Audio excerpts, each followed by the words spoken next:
Chapter 4, Methods of Teaching. Parental government to be a study. The work of the parent is seldom done as it should be. Parents, have you studied parental government that you may wisely train the will and impulse of your child? Teach the young tendrils to entwine about God for support. It is not enough to say, do this or do that, and then become utterly regardless and forgetful of what you have required, and the children are not careful to do your commands. Prepare the way for your children to obey your commands cheerfully. Teach the tendrils to cling to Jesus. Teach them to ask the Lord to help them in the little things of life, to be wide awake to see the small duties which need to be done, to be helpful in the home. If you do not educate them, there is one who will, for Satan is watching his opportunity to sow the seeds of tares in the heart. Approach task with restful spirit and loving heart. My sister, has God entrusted you with the responsibilities of a mother? You need to learn right methods and acquire tact for the training of your little ones, that they may keep the way of the Lord. You need to seek constantly the highest culture of the mind and soul, that you may bring to the education and training of your children a restful spirit, a loving heart, that you may imbue them with pure aspirations and cultivate in them a love for things honest and pure and holy.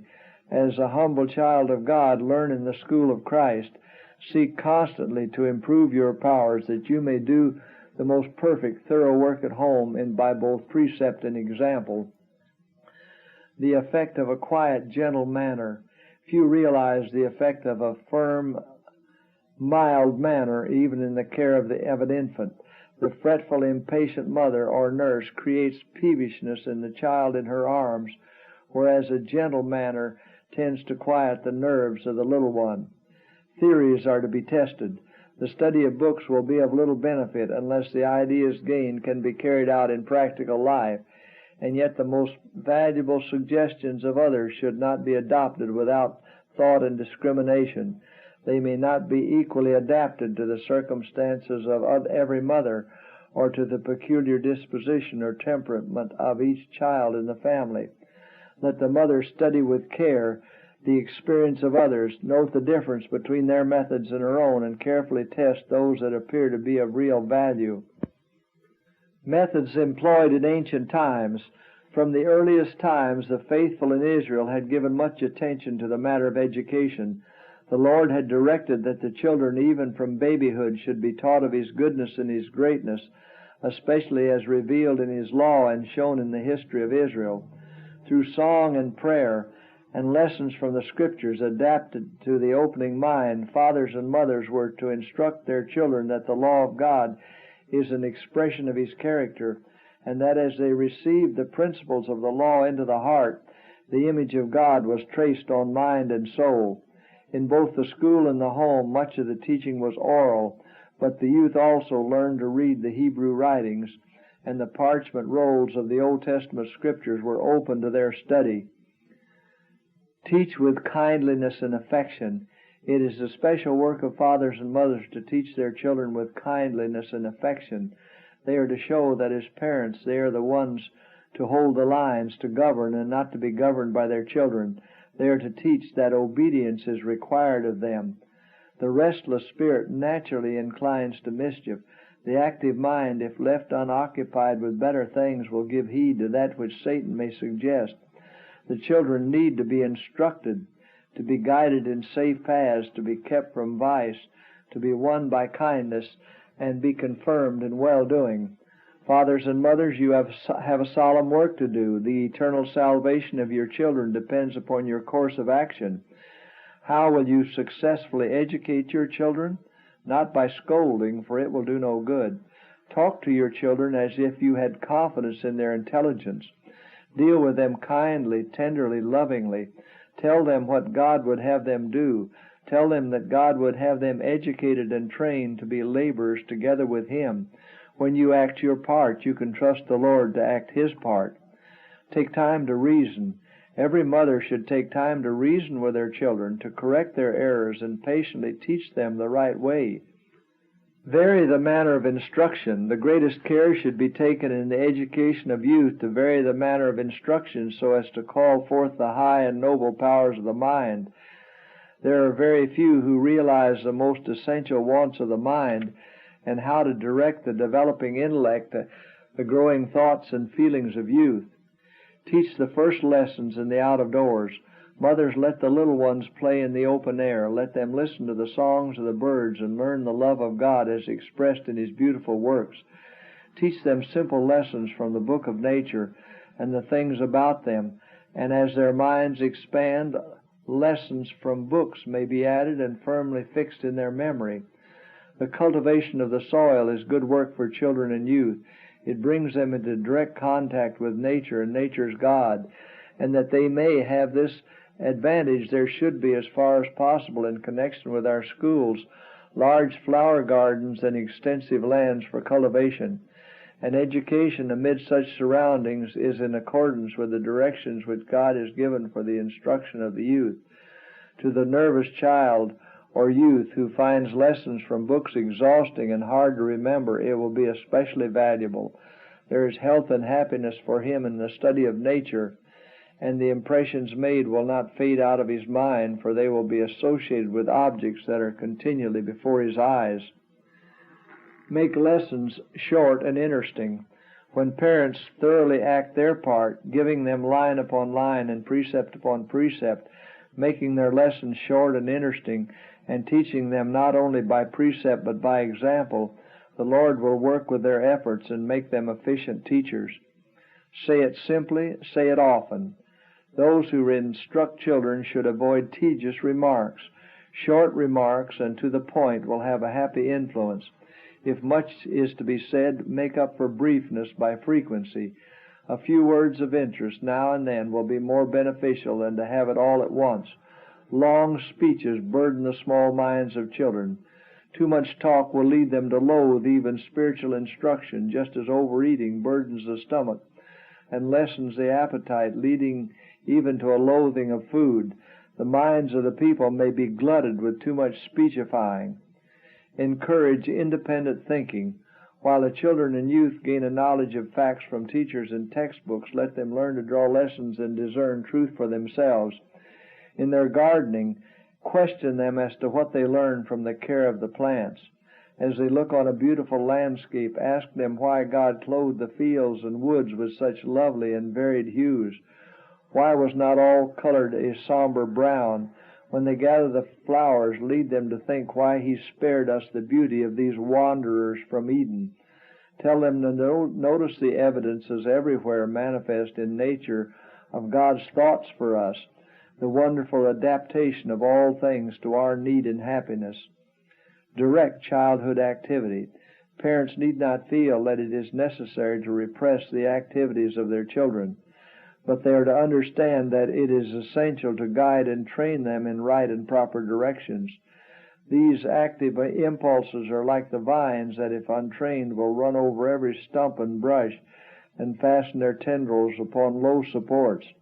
If the vines are not trained about some proper support, they waste their energies to no purpose.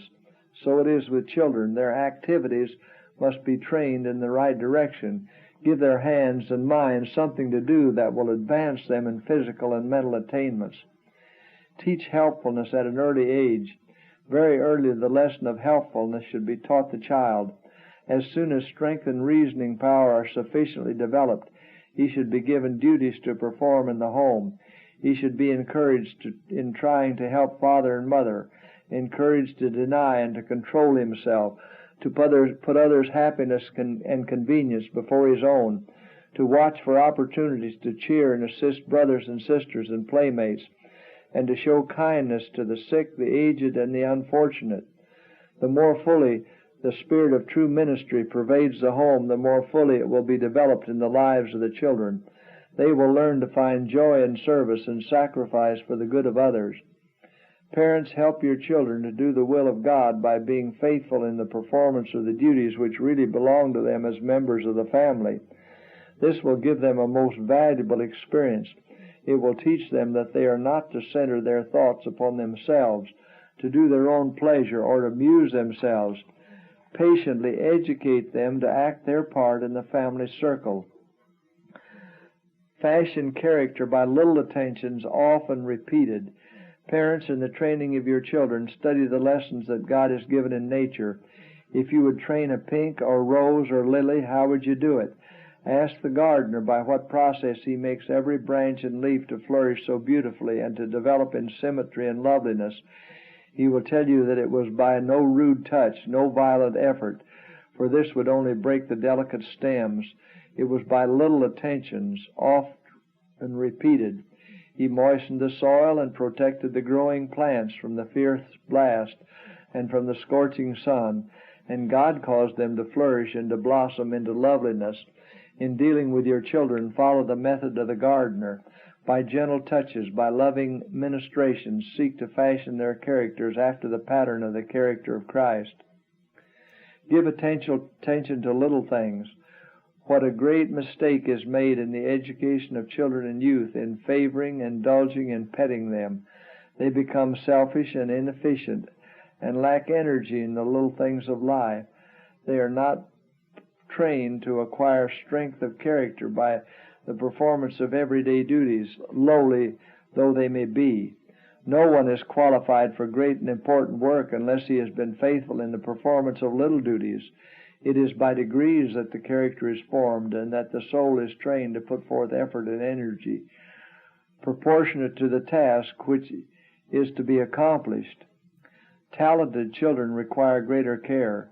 We should imprint upon our children's minds that they are not their own, to go and to come and to dress and act as they please.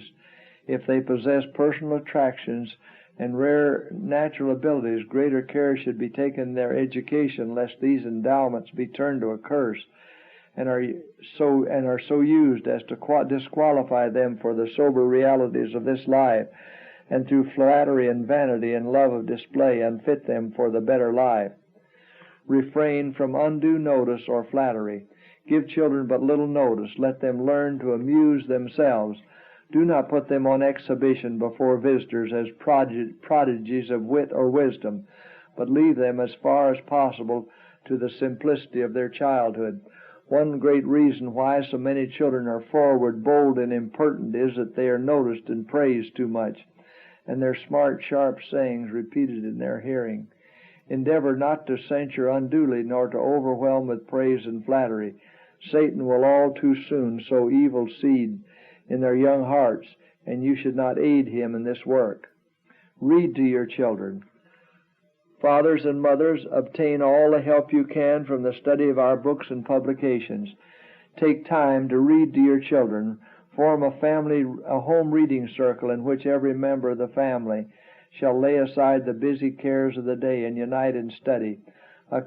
Especially will the youth who have been accustomed to reading novels and cheap storybooks receive benefit from joining in the family evening study. Train, not tell. To parents is committed the great work of educating and training their children for the future immortal life.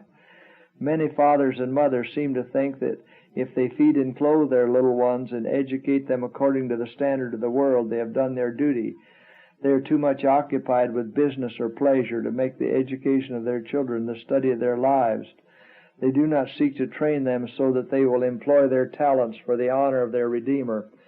Solomon did not say, "Tell a child the way he should go, and when he is old he will not depart from it," but "Train up a child in the way he should go, and when he is old he will not depart from it." Educate for self-control. No work ever undertaken by man requires greater care and skill than the proper training and education of youth and children. There are no influences so potent as those which surround us in our early years. The nature of man is threefold, and the training enjoined by Solomon comprehends the right development of the physical, intellectual, and moral powers. To perform this work aright, parents and teachers must themselves understand the way the child should go. This embraces more than a knowledge of books or the learning of the schools. It comprehends the practice of temperance, brotherly kindness, and godliness, the discharge of our duty to ourselves, to our neighbors, and to God. The training of children must be conducted on a different principle from that which governs the training of irrational animals. The brute has only to be accustomed to submit to its master, but the child must be taught to control himself. The will must be trained to obey the dictates of reason and conscience.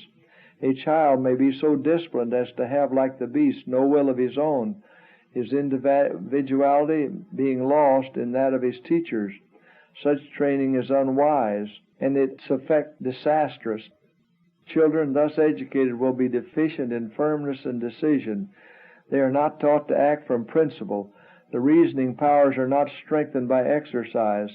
So far as possible, every child should be trained to self-reliance. By calling into exercise the various faculties, he will learn where he is strongest and in what he is deficient. A wise instructor will give special attention to the development of the weaker traits, that the child may form a well-balanced, harmonious character.